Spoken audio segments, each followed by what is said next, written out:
ये है Gayatri media group और आप देख रहे हैं ताज न्यूज, आईना सच का।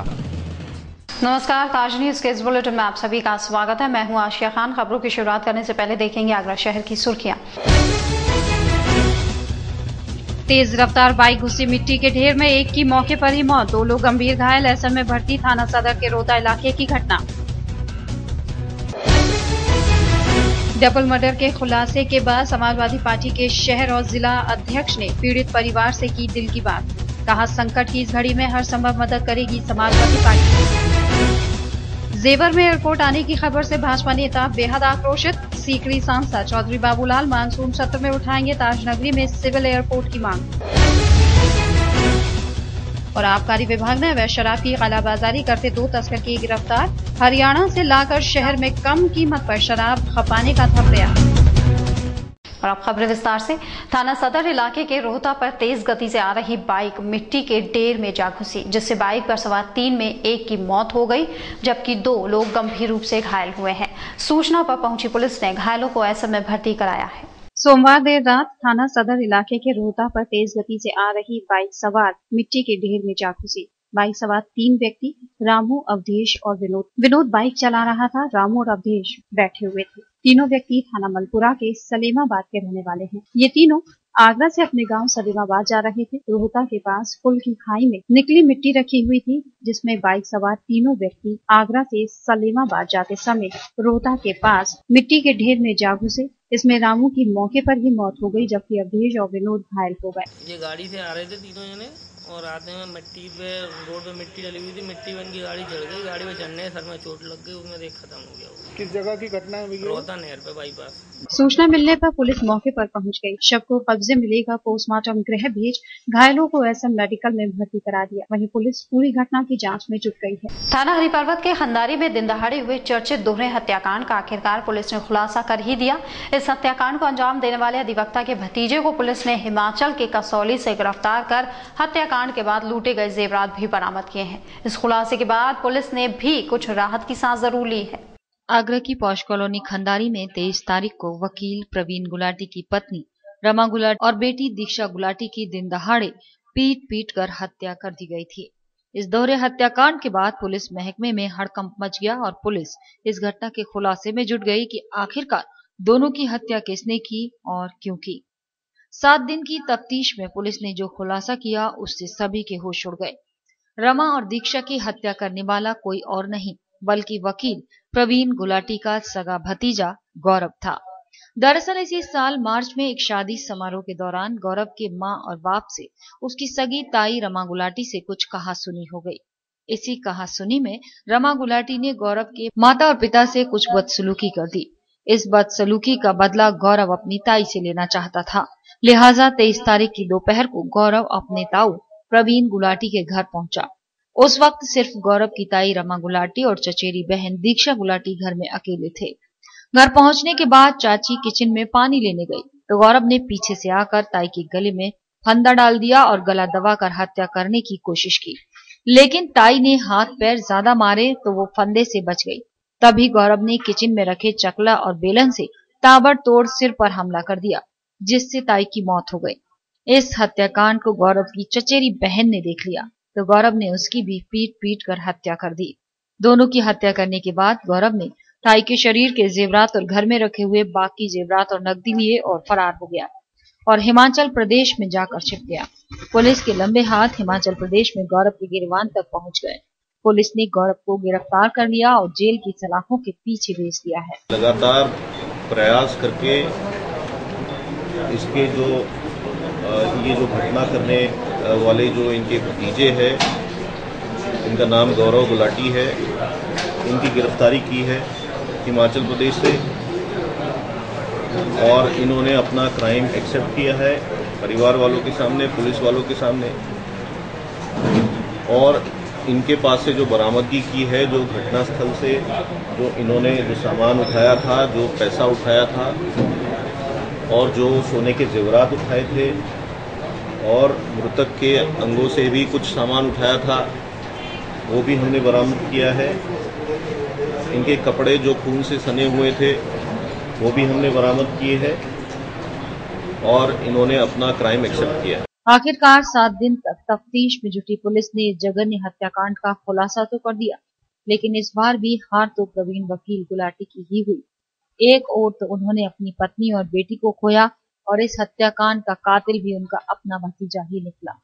इस खुलासे ने उन्हें हिलाकर रख दिया है कि आखिर जरा सी कहासुनी के बाद गौरव इतना बड़ा कदम उठा सकता है। इसका उन्हें अंदाजा भी नहीं था, लेकिन इस हत्याकांड के खुलासे ने एक बार फिर रिश्तों को तार तार कर दिया। हरिभक्त पुलिस को आज उस वक्त एक बड़ी सफलता हाथ लगी जब उसने खंदारी में हुए दोहरे हत्याकांड का खुलासा कर दिया। इस हत्याकांड को अंजाम देने वाला कोई और नहीं, अधिवक्ता प्रवीण गुलाटी का सगा भतीजा गौरव गुलाटी ही निकला, जिसने शादी के दौरान अपनी मां के साथ हुई बदसलूकी का बदला लेने के लिए अपनी चाची और भतीजी की निर्ममता से हत्या कर दी। पुलिस ने आरोपी को गिरफ्तार कर इस हत्याकांड का खुलासा कर दिया है। कैमरा पर्सन शेखर श्रीवास्तव के साथ साजिद, ताज न्यूज, आगरा। शहर में लगातार हो रही चोरी और अछनैती की वारदातों के बाद इन वारदातों को अंजाम देने वाले शातिर अपराधियों की धरपकड़ के लिए वरिष्ठ पुलिस अधीक्षक के निर्देशन पर चलाए जा रहे अभियान में सोमवार को ताजगंज पुलिस को उस वक्त बड़ी सफलता हाथ लगी जब इस गैंग के 4 शातिर लुटेरों को गिरफ्तार कर लिया गया, जिनके कब्जे से पुलिस ने चोरी का माल भी बरामद किया है। आगरा में थाना ताजगंज पुलिस ने शातिर लुटेरे गिरोह के 4 सदस्यों को गिरफ्तार किया है। वहीं इस गिरोह के 3 सदस्य फरार होने में कामयाब हो गए। पकड़े गए लुटेरों से पुलिस ने हजारों रुपए की नकदी, 1 सोने की अंगूठी, 3 गैस सिलेंडर और 2 तमंचे भी बरामद किए हैं। लुटेरों का ग्रह शहर में कई लूट और चोरी की घटनाओं को अंजाम दे चुका है। आखिर पुलिस ने इस गिरोह के 4 सदस्यों को दबोच लिया। वहीं पुलिस पकड़े गए लुटेरों से और घटनाओं की पूछताछ में जुटी है, लेकिन अभी इस गिरोह के मुखिया राम मोहन पुलिस की गिरफ्त से दूर है। पकड़े गए सभी शातिर लुटेरे आगरा में अलग अलग इलाकों के रहने वाले हैं। वहीं थाना छत्ता पुलिस ने भी एक शातिर चेन स्नेचर भोला को दबोचा है, जिसने 14 जून को छत्ता इलाके महिला से चेन लूटी थी। पुलिस ने वो चेन भी बरामद कर ली है। थाना को बहुत बड़ी सफलता प्राप्त हुई है। जैन नामक व्यक्ति के घर में दिन दहाड़े 4 बदमाशों ने घुस करके लूटपाट की थी। वो हम लोगों के लिए बहुत बड़ा चैलेंज था और ताजगंज पुलिस और क्षेत्राधिकारी सदर ने बहुत मेहनत करके और इस गैंग का खुलासा किया है। इसमें 7 लोग कुल प्रकाश में आए हैं जो कई घटनाओं को अंजाम दिया है। इन लोगों ने कभी 2 एक साथ मिलकर करते हैं, कभी 3 करते हैं, कभी 4 करते हैं, इस तरह से। तो इसमें एक बदमाश जो है विजय सिंह, वो विजय सिंह गुड्डा, ये अंतर जनपदी गिरोह बना रखा है इन लोगों ने। मथुरा में, अलीगढ़ में, हाथरस में, यहाँ कई जगह ये लोग घटनाओं को वारदात को अंजाम दिया है इन लोगों ने। उसकी खोजबीन भी की जा। थाना लोहा मंडी क्षेत्र के नया बांस इलाके में धड़ल्ले से चल रही थी अवैध शराब की कालाबाजारी। मुखबिर की सूचना पर आबकारी विभाग की टीम ने जहां छापा मारकर 2 तस्करों को गिरफ्तार करने में सफलता हासिल की है। विभागीय लोगों ने इस संबंध में जानकारी देते हुए बताया कि पकड़े गए शातिर हरियाणा से लाई शराब को कम कीमत पर बाजार में खपाकर मोटी कमाई कर रहे थे। जिले में पुलिस और आबकारी विभाग बेशक कितना भी जोर लगा ले, लेकिन शराब की तस्करी का कारोबार बदस्तूर जारी है। थाना लोहा मंडी इलाके के नया बांस क्षेत्र में जिसका जीता जागता उदाहरण देखने को मिला, जहां ये दोनों लोग चोरी छिपे शराब की तस्करी किया करते थे। मुखबिर की सूचना पर विभाग की टीम ने इन्हें दर दबोचा।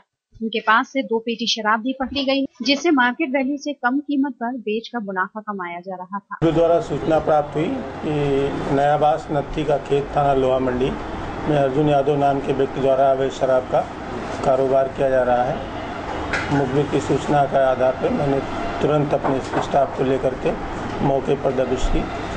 अर्जुन यादव के घर में 3री मंजिल के ऊपर कमरे में अर्जुन यादव और उसके साथ एक संजय कुमार नाम का व्यक्ति शराब के साथ गिरफ्तार किए गए हैं। ये हरियाणा राज्य की शराब है जिसको ये लोग अवैध तरीके से तस्करी करके ला करके यहाँ बेचते हैं और धन लाभ अर्जित करते हैं। इनके खिलाफ 60 आबकारी अधिनियम और IPC की सुसंगत धाराओं में कार्रवाई की जाए। पकड़े गए लोगों में नया बांस निवासी अर्जुन यादव और संजय कुमार है, जो पिछले काफी समय से कालाबाजारी में लिप्त थे। ये हरियाणा से अवैध शराब लाते थे और सस्ते दामों पर मार्केट में खपा रहे थे, लेकिन विभाग की थोड़ी सी सजगता के चलते इनकी कारगुजारी उजागर हो गई। व्यापारियों के साथ हो रही आपराधिक घटनाओं से व्यापारी समाज में बेहद आक्रोश है, जिसके लेकर भारतीय जनता पार्टी के नेताओं ने पुलिस प्रशासन को ज्ञापन सौंपा। पुलिस उप महानिरीक्षक को सौंपे गए ज्ञापन में उन्होंने कई घटनाओं का हवाला दिया और बढ़ते अपराध से व्यापारी और व्यापार दोनों के चौपट होने की बात कही। घेराव करने आए थे, मगर उन्होंने काफी सहानुभूतिपूर्वक बात की है और उनकी बातों से काफी हद तक हम संतुष्ट हैं और उन्होंने अपनी कमी भी जाहिर की है कि पुलिस की गलतियां हुई हैं, बजाय इसके कि बदमाशों को देखा जाना चाहिए। उन्होंने खुद जो इसका सोना गया है उसको परेशान किया है। मैडम ने कब तक खुलासा करने का दिया? हाँ, हमारे विशेष बात पर उन्होंने कही कि भाई हम एक हफ्ते का हम जो है समय ले रहे हैं और हम एक हफ्ते में इसको खोल के मानेंगे। पूरा आश्वासन हम आपको दे रहे हैं, इसी से संतुष्ट होकर हम जा रहे हैं। बाकी अगर उन्होंने कार्रवाई नहीं की तो आगे हम आंदोलन के लिए बाध्य होंगे। व्यापारी समाज विशेषकर हमारे साथ सराफा व्यवसायी हैं, इस बात को लेकर आए थे कि आज 9 दिन हो गए, पुलिस बराबर आश्वासन पर आश्वासन दे रही है, अभी तक ये रैकी क्यों नहीं खुल पाई है। उन्होंने आज विश्वास दिलाया कि दोहरे हत्याकांड में हम लोग व्यस्त थे, लेकिन हम बराबर लगे हुए हैं। कोई एक घटना ऐसी भी हुई थी, वो गलत खोलना चाहती थी पुलिस, लेकिन डीआईजी महोदय कह रही हैं कि मैंने उस पर रोक लगा दी और मैंने ये कहा कि 6 किलो सोना लौटा तो 6 किलो सोना मिलना चाहिए। व्यापारियों ने अपना रोष जता दिया, व्यापारियों ने सारी मंशाओं से अवगत करा दिया और कहा कि पुलिस हाथ पर हाथ धर के बैठी रही तो फिर व्यापारी बैठने वाला नहीं है। अभी तो एक दिन के लिए केवल सराफा व्यवसाय बंद हुआ है, आगरा का समस्त कारोबार बंद कर दिया जाएगा, क्योंकि व्यापारी के सामने सबसे बड़ी समस्या आ गई है कि जो व्यापारी दूर दराज 100-150 किलोमीटर से आगरा सराफा का व्यवसाय करने आता था, वो लूट की घटना को सुनकर भयभीत होकर यहाँ से दूसरे क्षेत्रों को चला गया। व्यापार भी परेशान हो रहा है और हमारा जो व्यवसायी है वो सकते में आ गया, उसके पिता को हार्ट का दौरा पड़ गया है। ये बड़ी भारी सोचनीय दशा हुई है। डीआईजी ने हमसे 8 दिन का समय मांगा। अदालती आदेश के बाद भी कब्जा न मिलने के चलते धरने पर बैठा एक आहत परिवार। पुलिस और प्रशासन ने भी जिसकी सुनवाई में कोई दिलचस्पी नहीं दिखाई। आलम यह है कि पीड़ित परिवार पिछले 3 दिन से तहसील सदर में भूख हड़ताल पर बैठा है, जिसने प्रशासन से अपना हक दिलवाने की मांग की है। ताजनगरी में गुंडागर्दी थमने का नाम नहीं ले रहे, जिन पर सरकार और प्रशासन का कोई खौफ नजर नहीं आता। तहसील सदर में धरने पर बैठा ये परिवार इस बात का प्रमाण है, जिनके मकान पर दबंगों ने कब्जा कर दिया है। मजबूरन पूरे परिवार को यहाँ भूख हड़ताल पर बैठना पड़ा। दरअसल धरने पर बैठी रेशम देवी के मुताबिक मामला कुछ इस तरह से है कि उसके पति की शराब की लत का फायदा उठाते हुए रोशनलाल नामक व्यक्ति ने पिला खिलाकर उनसे अपने नाम 4 कमरों की लिखा पढ़ी करा ली, लेकिन केस कोर्ट में पहुंचने पर अदालत ने रेशम देवी के पक्ष में फैसला कर दिया। बावजूद इसके दबंगई के बल पर उनके हिस्से में आए कमरों पर भी दूसरी पार्टी ने कब्जा जमा रखा है। मेरा पुश्तैनी मकान है और मेरे हस्बैंड नशेबाजी करते थे, उसमें रोशनलाल ने बैनामा करा लिया। उसमें एक बार मैं हार गई, दोबारा मैंने अपील करी, मैं जीत गई हूँ और ये मेरा ये केस हाई कोर्ट से ये है कि हम शुरू से ही 2 कमरों में रहते थे, 6 कमरों में वो रहते थे। मकान में कुल 8 कमरे थे, जिसमें से उन्होंने हमारा 1 कमरा भी हमसे छीन लिया है। अब हम रसोई में रहते हैं। हमारे परिवार में 5-6 लोग हैं, जिसमें हमारा गुजारा नहीं हो पा रहा है। वो रसोई है, हम अपना खाना बाहर बनाते हैं, बरसात में छत पे सोते हैं, बरसात में हमारा गुजारा ही नहीं हो पा रहा है। उसमें हमसे 1 कमरा भी छीन लिया गया है। चारों तरफ अधिकारियों के चक्कर काट कर थक चुका ये परिवार अब धरने पर बैठ गया है, लेकिन 3 दिन बीत जाने के बाद भी सरकारी महकमे के लोगों ने उनकी सुनवाई में कोई दिलचस्पी नहीं दिखाई, जिससे पीड़ित परिवार बेहद आहत है। फिलहाल यहाँ रुकेंगे एक छोटे से ब्रेक के लिए, जल्द हाजिर होंगे। देखते रहिए ताज न्यूज।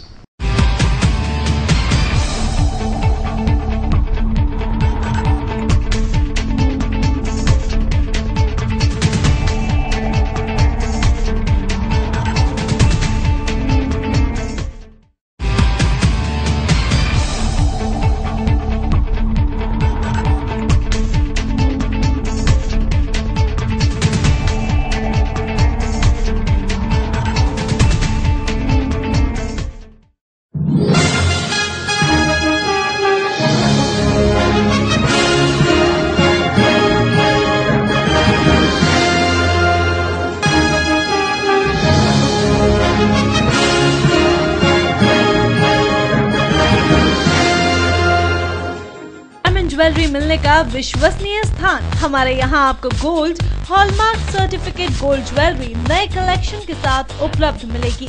संपर्क करें Shri Balaji Jewellers, Fortune Tower near Kargil Petrol Pump, Agra. Phone number 9719 333 563 or 9759 333 992. Shri Balaji jewellery, दुल्हन की jewellery, 80 jewellery, artificial bangles, chain व सभी प्रकार के सेट्स यहाँ पर उपलब्ध है। तो तुरंत संपर्क करें 21 सुपर बाजार, कारगिल पेट्रोल पंप के पीछे, आगरा। फोन नंबर 9358464218 और 8865911110। नंदिनी ग्रुप का एक और कदम, नंदिनी स्टेट। अब कागारौल में एक ऐसी कॉलोनी जहां आप पा सकते हैं पक्की सड़क, स्वच्छ जल, बिजली की सुनिश्चित आपूर्ति, हरे भरे पार्क, भव्य मंदिर, कॉमर्शियल प्लॉट और दुकान, वो भी बहुत कम कीमत में।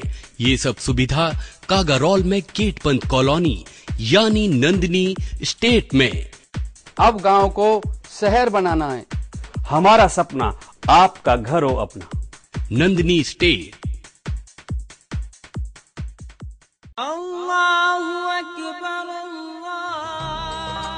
क्या है इस्लाम के 5 फर्ज?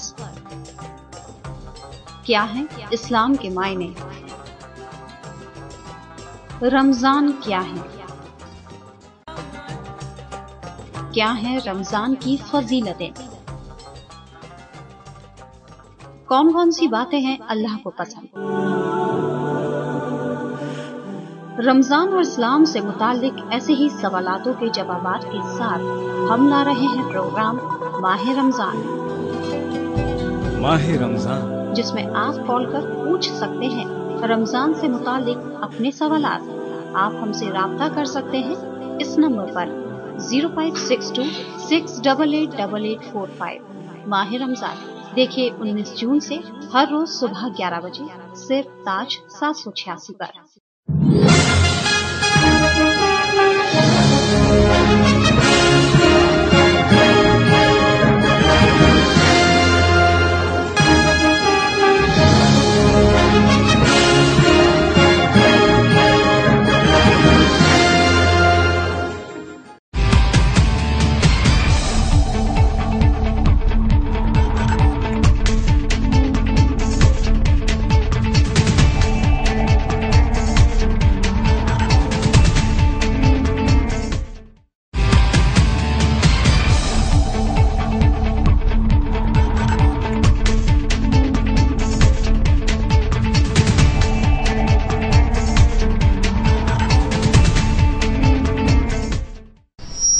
ब्रेक के बाद स्वागत है। देखते हैं अगली खबर। समाजवादी पार्टी शहर इकाई की कमान मिलने के बाद पहली बार फतेहाबाद रोड स्थित जिला कार्यालय पर पहुंचे नवनियुक्त शहर अध्यक्ष का पार्टी कार्यालय पर जोरदार स्वागत किया गया। शहर अध्यक्ष को कार्यकर्ताओं ने फूल मालाओं से लाद दिया। इस मौके पर शहर और जिला इकाई के सभी पदाधिकारी और कार्यकर्ता मौजूद रहे, जिसका उत्साह देखते ही बन रहा था। फतेहाबाद रोड स्थित समाजवादी पार्टी के कार्यालय पर ये नजारा है शहर अध्यक्ष रईसुद्दीन के पहली बार जिला कार्यालय पहुंचने पर हुए स्वागत समारोह का। जिला कार्यालय पर कार्यकर्ताओं का ऐसा हुजूम उम्दा की मानो कार्यालय में जगह ही कम पड़ गई हो। हर कोई शहर अध्यक्ष को बधाई देने की दौड़ में लगा रहा। शहर अध्यक्ष को फूल मालाओं से लाद दिया गया, जिसके बाद शुरू हुई बैठक में सभी ने नवनियुक्त शहर अध्यक्ष को पूरा समर्थन दे मजबूत करने की बात कही। इसी के साथ अक्सर शहर से अलग नजर आने वाली जिला इकाई की पूरी टीम इस मौके पर मौजूद नजर आई। इस मौके पर शहर अध्यक्ष ने कहा कि हाई कमान ने उन पर जो भरोसा जताया है वो उस पर खरा उतरने की पूरी कोशिश करेंगे और सभी कार्यकर्ताओं का सम्मान सुरक्षित रखने की पूरी कोशिश करेंगे। इसी के साथ ऐसे कार्यकर्ताओं को भी चिन्हित किया जाएगा जो पार्टी में रहकर भीतरघात करने की कोशिश करते हैं। ऐसे लोगों को चिन्हित कर पार्टी से बाहर का रास्ता दिखाया जाएगा। जब काम मिला है, जो जिम्मेदारी सौंपी गई है, उस जिम्मेदारी का निर्वहन हम अच्छे से करेंगे और अपने कार्यकर्ता की हौसला अफजाई के लिए रात दिन एक करेंगे। हमारे अध्यक्ष वो भी यहाँ बैठे जिले के, वो सब मिलके हम एक साथ काम को अंजाम देंगे। कोई कार्यकर्ता रात को अगर फोन भी करता है तो इंशाल्लाह उसकी बात सुनाई देगी, लेकिन कोई कार्यकर्ता अननेसेसरी परेशान करने के लिए अगर कोई करेगा तो एक कमेटी हम ये बनाएंगे कि उस कार्यकर्ता को भी चिन्हित किया जाएगा जो अननेसेसरी परेशान करने का काम और जनता के बीच में बुराई फैलाने का काम या अधिकारियों के बीच में बैठ के हमारे ही कार्यकर्ता हमारे ही लोगों की बुराई करने का जो काम करता है उन्हें चिन्हित कराया जाएगा और उन्हें समाजवादी पार्टी से बाहर का रास्ता दिखाया जाएगा। स्वागत समारोह में आए सभी कार्यकर्ताओं का आभार जताते हुए जिलाध्यक्ष राम सहाय यादव ने कहा कि कार्यकर्ताओं के सम्मान के लिए हर मोर्चे पर लड़ाई लड़ी जाएगी और सरकार की योजनाओं को जन जन तक पहुंचाने के लिए अभियान भी चलाया जाएगा। मैं समझता हूँ मैंने जिम्मेदारी मिलने से शहर के अंदर कार्यकर्ताओं में जोश आया है।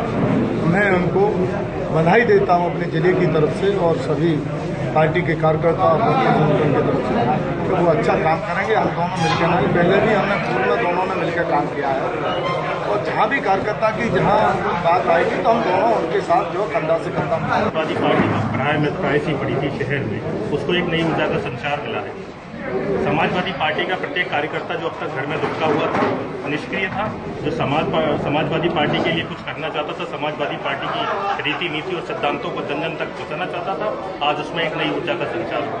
मैं माननीय हाईकमान से इस बात के लिए बहुत बहुत धन्यवाद देना चाहता हूँ। कार्यक्रम में पहुंचे सपा नेता ने भी माना कि अब वक्त आ गया है कि सभी पुराने साथियों को पार्टी के लिए काम करना चाहिए, जिससे आगामी विधानसभा चुनावों में पार्टी को बड़ी जीत से नवाजा जा सके। नई शुरुआत होती है तो उत्सव का माहौल होता है और रईस भाई की छवि एक सेकुलर मुस्लिम की तरह से सभी धर्म अपने गुरुद्वारे मंदिर सब जगह खुशी और गम के माहौल में देखा जाता है। और एक लंबे अरसे से करीब 89 से जब समाजवादी पार्टी अस्तित्व में आई तभी से वो एक कार्यकर्ता को जानते हैं और एक ऐसा माहौल पिछले 3-4 दिन में हो गया है कि जब से रईस भाई की घोषणा हुई ऐसे लगता है कि छोटे छोटे कार्यकर्ता लोग वो भी खुद शहर अध्यक्ष बने। क्या मानते 2017 में क्या पार्टी के लिए कितना प्रभावी रहेगा? देखिए सेना की जरूरत तो होती है, लेकिन जो सबसे बड़ी बात है हमारे मुख्यमंत्री जी ने इतने काम किए जो पूरे देश में किसी भी प्रदेश में इतने काम नहीं हुए, चाहे मेट्रो का चलना हो, चाहे एक्सप्रेस वे का बनना हो और अभी हाल में जो यमुना में 10 क्यूसेक पानी शिवपाल जी के अथक प्रयासों के बाद छोड़ा गया है। ये सारे कार्य हैं जो आप लोगों की अगर थोड़ी शुभकामनाएं रहे मीडिया की तो वो मीडिया के माध्यम से जनता को पता चले। नहीं तो पिछले 3 सालों में इस युवा सरकार ने तो इस तरह से नए विकास कार्यों। विगत दिनों खंदारी क्षेत्र में हुए डबल मर्डर केस के खुलासे के बाद सपा नेताओं ने पीड़ित परिवार को ढांढस दिलाया। अधिवक्ता गुलाटी के घर पहुंचे सपा के जिला और महानगर अध्यक्ष ने संकट की इस घड़ी में हर तरह से सहयोग देने का भरोसा दिलाया। घटना पर दुख जताते हुए सपा नेताओं ने पुलिस प्रशासन से भी पूर्ण सहयोग दिलाने की बात कही। विगत दिनों खंदारी क्षेत्र में हुए डबल मर्डर केस ने ताजनगरी वासियों को स्तब्ध करके रख दिया था। समाजवादी पार्टी ने संकट की इस घड़ी में पीड़ित परिवार को हर संभव मदद का भरोसा दिलाया था। सोमवार को पुलिस ने तत्परता दिखाते हुए घटना के आरोपी को पकड़कर खुलासा भी कर दिया। घटना के खुलासे के बाद फिर से सपा नेताओं ने पीड़ित के घर पहुंचकर शोक संवेदना व्यक्त की। समाजवादी पार्टी के जिला और महानगर अध्यक्ष ने अधिवक्ता गुलाटी के घर पहुंचकर पीड़ित परिवार को ढांढस बंधाया। सपा नेताओं ने पीड़ित परिवार को हर संभव मदद का भरोसा दिलाते हुए न्याय दिलाने की बात कही। जब घटना घटी हम लोग पूरे गुलाटी साहब के संपर्क में थे, हम आ भी गए थे और हमने कहा भी प्रशासन ने ये चेतावनी दी कि जल्दी से जल्दी इस घटना का खुलासा हो, क्योंकि इससे बड़ी घटना आगरा में कभी ऐसी हुई नहीं। जो बेटी किसी हाथ पर नहीं चलते हों उसको भी उसने जो हत्या की, उसी वजह से पूरी पार्टी और पूरा संगठन और सरकार इसमें लगी थी कैसे भी करके ना जल्दी से जल्दी खुलासा किया जाए। और हमारी समाजवादी का पार्टी का एक एक कार्यकर्ता इसमें लगा हुआ था और प्रशासन ने दबाव मानते हुए समाजवादी पार्टी और सरकार का ये खुलासा सबसे पहले सबसे कम समय में किया है।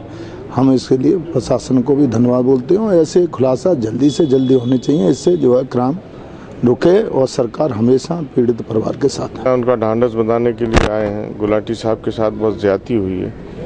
ऐसा जघन्य कांड कोई सिरफिरा व्यक्ति भी नहीं करता। पता नहीं किस मानसिकता का व्यक्ति था जिसने मासूम बेटी का कत्ल किया। माँ का तो किया ही किया और रिश्तों को दागदार किया। हम आज गुलाटी साहब को ढांढस बंधाने आए। हमारा प्रयास था कि किसी तरीके से दबाव बनाकर या वाटेवर जिस तरीके से भी हो सके मुलजिम पकड़े जाएं और मुलजिम पकड़ा गया है आज। उसी में हम इनको आप यहाँ आए हैं और समाजवादी पार्टी के सारे लोग यहाँ मौजूद हैं। हम तो ये चाहते हैं कि कोई भी कहीं किसी इस तरह का कोई घटनाक्रम होता है तो उसको संजीदगी से लेके प्रशासनिक अधिकारियों से बात की जाए। आज उसी परिप्रेक्ष्य में हम गुलाटी साहब के पास घटना के खुलासे पर पुलिस प्रशासन का धन्यवाद करते हुए सपा नेताओं ने अन्य घटनाओं के भी जल्द खुलासे की बात कही है। पार्टी के महानगर अध्यक्ष रहीसुद्दीन ने घटना पर बेहद दुख प्रकट किया। भैया इतना हौसला तो है, ये तो पता लगा, लेकिन अभी बाकी पूरा पुलिस जो है आगे जब पूरी कार्रवाई करेगी, कौन कौन उसके साथ और लोग होंगे, ये सब आगे जो है निकल के आएगा। अभी तो आज कुछ नहीं कहा जा सकता क्योंकि किसी के ये कहने से कि एक आदमी था, मुझे लगता है कि और भी लोग हो सकते हैं साथ में, जिसको वो छुपा रहा हो किस कारण से या कोई दबाव हो किसी का। आज कई राजनीतिक दल के लोग आए, उन्होंने सांत्वना प्रकट की, उन्होंने किस तरीके का आश्वासन दिया? देखिए, हर आश्वासन तो उन्होंने जो है केवल कोई ऐसा आश्वासन उन्होंने नहीं दिया, उन्होंने तो केवल जो अपने शोक संवेदना प्रकट की है, समझे, और ये कहा कि हम जो है आपके साथ हैं हमेशा। पीड़ित अधिवक्ता गुलाटी ने घटना के जल्द खुलासे पर संदेह जताया। उनके मुताबिक अभी इस घटना से जुड़े अन्य तथ्यों का खुलासा होना बाकी है। सपा नेता काफी देर तक पीड़ित परिवार से बात कर संवेदनाएं प्रकट करते नजर आए। जेवर में एयरपोर्ट स्थापना को लेकर आए बयान पर सियासत गर्म हो गई है। भाजपा सांसद चौधरी बाबूलाल ने अगले मानसून सत्र में ताजनगरी में एयरपोर्ट की आवाज लोकसभा में उठाने की बात कही है। गौरतलब है कि ताजनगरी में पर्यटन को ध्यान में रखते हुए लंबे समय से सिविल एयरपोर्ट की मांग की जा रही है। हर वर्ष लाखों की तादाद में पर्यटक दुनिया भर से ताज के दीदार को आते हैं, लेकिन ताज नगरी में इंटरनेशनल एयरपोर्ट न होने की वजह से सैलानियों को दिल्ली की ओर रुख करना पड़ता है। आगरा में लंबे समय से सिविल एयरपोर्ट की स्थापना की मांग चली आ रही है। अब अगले लोकसभा सत्र में एयरपोर्ट की ये मांग देश की सबसे बड़ी पंचायत में गूंजेगी। फतेहपुर सीकरी लोकसभा क्षेत्र के सांसद चौधरी बाबूलाल आगरा में एयरपोर्ट स्थापना की वकालत कर रहे हैं। हम लोगों ने आगरा में एयरपोर्ट के लिए 2-3 दफा लोकसभा में आवाज उठाई, उसके लिए हम लोग प्रयासरत आज भी हैं और हम लोगों ने हिम्मत नहीं आ रही है। हम लोग इसको फिर दोबारा लोकसभा चलने वाली है, हम लोग उसमें भी उठाने का काम करेंगे और समय समय पे हम लोगों ने इसको आवाज उठाने का काम किया। कायदा से अगर जेवर पे या दूसरी जगह हमारा अंतर्राष्ट्रीय हवाई अड्डा जाएगा। गौरतलब है कि अभी हाल ही में एनसीआर क्षेत्र के जेवर में एयरपोर्ट स्थापना के कयास लगने लगे हैं। भाजपा सांसद जेवर में एयरपोर्ट का खुलकर विरोध कर रहे हैं। चौधरी बाबूलाल के मुताबिक दिल्ली की पर्यटन लॉबी ताज नगरी में एयरपोर्ट बनने का हमेशा से विरोध करती चली आ रही है।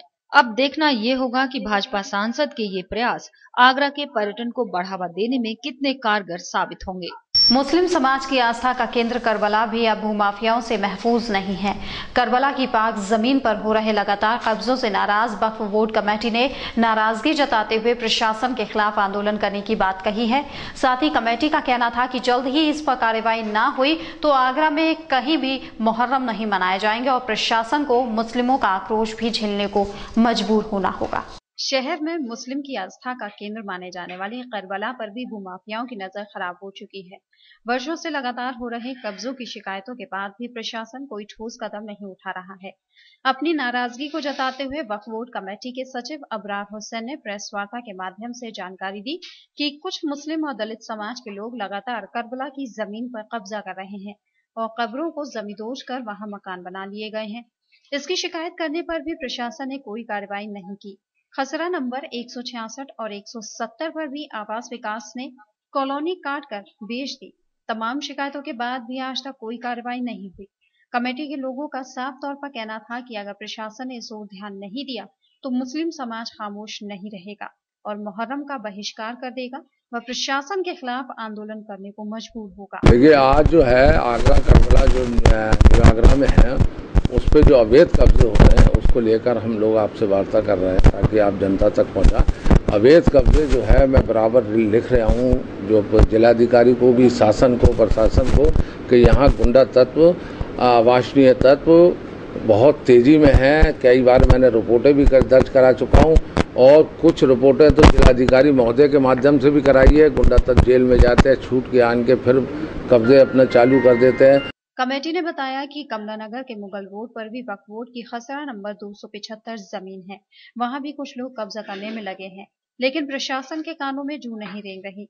लोग उनके बुजुर्गों की कब्र को खराब कर रहे हैं, जो बर्दाश्त नहीं किया जाएगा। 20 साल से मुसलसल शिकायत की जा रही है इस वक्त करबला के बारे में, लेकिन शासन प्रशासन कोई ध्यान नहीं दे रहा। अभी मुहर्रमों में 3 महीने बाकी है। अगर ये अवैध कब्जे नहीं रुकवाए गए, करबला की जगह खाली नहीं कराई गई, तो आप यकीन रखिए कि आने वाले मुहर्रमों पर हम ये ऐलान करेंगे कि पूरे शहर में मुहर्रम न मनाए जाएं और सरकार और प्रशासन के खिलाफ बाकायदे में रजिस्ट्रेशन चलाना पड़ेगा। गौरतलब है कि आगरा के शहरी और ग्रामीण क्षेत्र से हजारों की संख्या में ताजिएदार यहाँ आकर ताजियों को सुपुर्दे खाक करते हैं। वर्षों पुराने इस करबला पर अगर यूं ही कब्जा होता रहा तो ये प्रशासन के लिए बड़ी चुनौती बन सकता है। बहरहाल प्रशासन इस ओर क्या ध्यान देता है और कब्जा करने वालों पर क्या कार्रवाई होती है, ये देखने वाली बात होगी। पुलिस की कार्यशैली को लेकर बहुजन समाज पार्टी ने उठाए बड़े सवाल, जिसके नेताओं ने डीआईजी लक्ष्मी सिंह से मुलाकात कर इस बात की शिकायत की। उन्होंने जिला स्तरीय अधिकारियों पर बसपाइयों को तरजीह न देने का आरोप लगाया, साथ ही कानून व्यवस्था की बदहाली को लेकर नाराजगी की। इस मौके पर एक महिला के मामले में एक बसपा विधायक की उनसे थोड़ी कहासुनी भी हो गई। तमाम राजनीतिक दलों के ढकोसले के बाद कानून व्यवस्था के नाम पर इस बार हंगामा करने की बारी बहुजन समाज पार्टी की थी, जिसके छोटे और बड़े नेता, कार्यकर्ता और पदाधिकारी डीआईजी कार्यालय पहुंच गए, बढ़ते अपराधों पर चिंता जाहिर की। इसके अलावा बसपा नेता सरकारी महकमों द्वारा अपनी अनसुनी से ज्यादा खफा थे, जिसकी शिकायत उन्होंने डीआईजी लक्ष्मी सिंह से की और खोलकर अपना गुबार निकाला। पार्टी के जोनल कोऑर्डिनेटर सुनील कुमार चित्तौड़ ने कई मामलों पर पुलिस अधिकारियों का ध्यान आकृष्ट किया और उनमें कार्रवाई की मांग की। जनपद में विगत दिनों से बहुत तेजी से अपराध का ग्राफ बढ़ा है। कानून व्यवस्था पूरी तरीके से चरमरा गई है। कानून का राज आगरा के अंदर नहीं रहा है। अखिलेश यादव जी की सरकार के रहते उत्तर प्रदेश में हर जनपद के अंदर लोगों में भय व्याप्त हो गया। इस मौके पर बाह क्षेत्र के एक मामले में आई महिला द्वारा अपनी परेशानी बताई। उसके बातचीत के लहजे से डीआईजी भड़क गई। डीआईजी द्वारा बसपाइयों की मौजूदगी में जब महिला को फटकार लगाई गई तो बसपा विधायकों को ये बात नागवार गुजरी और उन्होंने तीखी प्रतिक्रिया करते हुए डीआईजी से आपत्ति जताई। बसपा नेताओं का आरोप है कि पुलिस की शिथिलता के चलते ही अपराधों में बढ़ोतरी हो रही है। इस दौरान बसपा के समस्त विधायकों के साथ संगठन के भी जिम्मेदार पदाधिकारी और कार्यकर्ता वहां मौजूद रहे, जिन्होंने पुलिस चौकसी बढ़ाते हुए मामलों में कार्रवाई की अपील की। आध्यात्मिक शुद्धता, कायाकल्प और पुनरुद्धार की दिशा में प्रयासरत है संस्था द लास्ट सेंटर, जिसके संस्थापक और आध्यात्मिक गुरु प्रभात अग्रवाल ने आज के युग को कर्म योग का युग करार दिया। आगरा में अपने 3 दिवसीय मेडिटेशन कैंप के समापन के मौके पर उन्होंने नवीन पंथ और पद्धतियों के द्वारा समग्र मानव विकास की आवश्यकता पर जोर दिया। आगरा में आयोजित 3 दिवसीय मेडिटेशन कैंप के समापन पर प्रतिभागियों को अपने अंदर अलग सी अनुभूति महसूस हुई, जिन्होंने सामूहिक रूप से इस चीज को स्वीकार किया। मौका था द लास्ट सेंटर संस्था द्वारा आयोजित कराए गए आध्यात्मिक कार्यशाला का, जहां पर प्रख्यात आध्यात्मिक गुरु प्रभात अग्रवाल ने अपने फॉलोअर्स को मेडिटेशन के जरिए जीवन में अभूतपूर्व परिवर्तन का मार्ग दिखाया। इस कार्यक्रम के जरिए उन्होंने समाज को भी एक संदेश देने का प्रयास किया, जिनके मुताबिक नए समुदाय की स्थापना के जरिए ही सामाजिक और सांस्कृतिक रूपांतरण संभव है और कोई भी व्यक्ति साझी संस्कृति यानी एक दूसरे के सहयोग से ही जीवन के विभिन्न आयामों को प्राप्त कर सकता है। चेतना की जागृति और आज तक जो है जागृति आश्रमों में या रिटायरमेंट के बाद ही रही है, लेकिन मुझे लगता है कि समय आ गया है कि हम उस जागृति को एक प्रैक्टिकल स्वरूप दें। उन्होंने लव, रिलेशनशिप और रोमांस को अपने तरीके से परिभाषित किया, जिसमें प्रेम को भक्ति का प्रतीक बताते हुए उन्होंने जहां मीरा का उदाहरण दिया तो वहीं रोमांस के विषय में भगवान कृष्ण की रास लीला से जोड़ दिया। देश के अंदर एक ऐसी संस्कृति का जन्म दिया है जहां आप आध्यात्मिक नियमों के आधार पर सामाजिक जीवन को गुजारा जा सकता है। आपके पास अर्थशास्त्र रहे हैं, आपके पास आयुर्वेद है, हमारे पास सब कुछ है। दरअसल प्रभात अग्रवाल आगरा में ही जन्मे हैं और आईआईटी टॉप करने के बाद अचानक अपने कॉलेज के एक प्रोफेसर से प्रभावित होकर आध्यात्म का मार्ग चुन लिया। जिसके बाद उन्होंने पीछे मुड़कर नहीं देखा और लोगों को सांसारिक तनाव से मुक्ति दिलाने के साथ साथ आध्यात्मिक शुद्धता और कायाकल्प के लिए अपना संपूर्ण जीवन समर्पित कर दिया। 42 साल की छोटी सी उम्र में ही उन्होंने देश के विभिन्न शहरों में अपने मेडिटेशन कैंप के जरिए लोगों को जीवन के सच से वाकिफ कराया, अब जिसमें आगरा का नाम भी शुमार हो गया। ताज न्यूज के इस बुलेटिन में फिलहाल इतना ही। अगले बुलेटिन में आपसे फिर मुलाकात होगी। दीजिए इजाजत, नमस्कार।